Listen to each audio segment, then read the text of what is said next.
যদি আপোনাৰ এখন চৰকাৰী ঘৰৰ প্ৰয়োজন আছে, যদি আপোনাৰ এখন চৰকাৰী ঘৰ লাগে, তেনেহলে আপুনি এই ভিডিঅটো এবাৰ সম্পূৰ্ণকৈ চাব। নমস্কাৰ বন্ধুসকল, আপোনালোকে কেনেকুৱা আছে?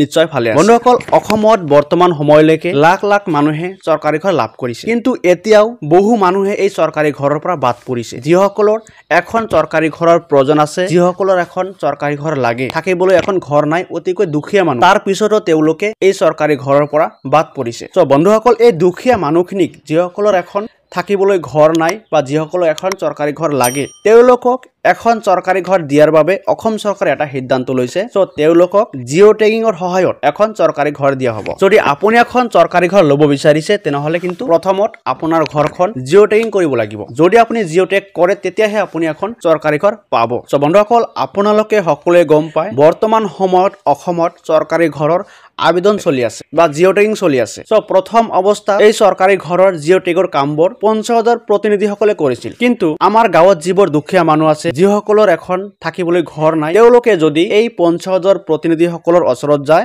আৰু তেওঁলোকে যদি এখন চৰকাৰী ঘৰৰ কথা ক'বলৈ যায়, তেনেহলে কিন্তু এই পঞ্চায়তৰ প্ৰতিনিধিসকলে টকা বিচাৰে। এই টকা নিদিলে এই পঞ্চায়তৰ প্ৰতিনিধিসকলে তেওঁলোকৰ কাম নকৰে। চ' অসম চৰকাৰে সেইবাবে এটা ডাঙৰ সিদ্ধান্ত লৈছে, যাতে এই দুখীয়া মানুহবোৰে এখন চৰকাৰী ঘৰ পায়, যাতে ঘুষ নিদিয়াকৈ এখন চৰকাৰী ঘৰ ল'ব পাৰে। তাৰ বাবে আমাৰ গাঁৱত যিবোৰ আত্মসহায়ক গোটৰ জীৱিকা সখী বাইদেউ আছে, তেওঁলোকক চৰকাৰী ঘৰৰ জিঅ' টেগৰ কামবোৰ কৰিবলৈ নিৰ্দেশ দিছে। যিবোৰ জীৱিকা সখী বাইদেউ আছে, তেওঁলোকে আপোনাৰ ঘৰত গৈ জিঅ' টেগ কৰিব, আপোনাৰ ঘৰত গৈ আপোনাৰ ঘৰখন ফটো মাৰিব, তেওঁলোকে চাব আপোনাৰ এখন চৰকাৰী ঘৰৰ প্ৰয়োজন আছে নে নাই। যদি আপোনাৰ এখন চৰকাৰী ঘৰৰ প্ৰয়োজন আছে, তেনেহলে এই জীৱিকা সখী বাইদেউসকলে আপোনাৰ ঘৰখন ফটো মাৰিব, আপোনাৰ ঘৰখন ফটো মাৰি তেওঁলোকে পঠিয়াই দিব। তাৰ পিছত কিন্তু আপোনাৰ নামত এখন চৰকাৰী ঘৰ চেংচন হ'ব। চ' বন্ধুসকল, যদি আপোনাৰ এখন চৰকাৰী ঘৰ লাগে, এই জীৱিকা সখী বাইদেউৰ দ্বাৰা আপোনাৰ ঘৰখন ফটো মাৰক বা জিঅ' টেগিং কৰাওক। আপুনি জিঅ' টেগ কৰালেহে আপোনাৰ নামত এখন চৰকাৰী ঘৰ আহিব। চ' বন্ধুসকল,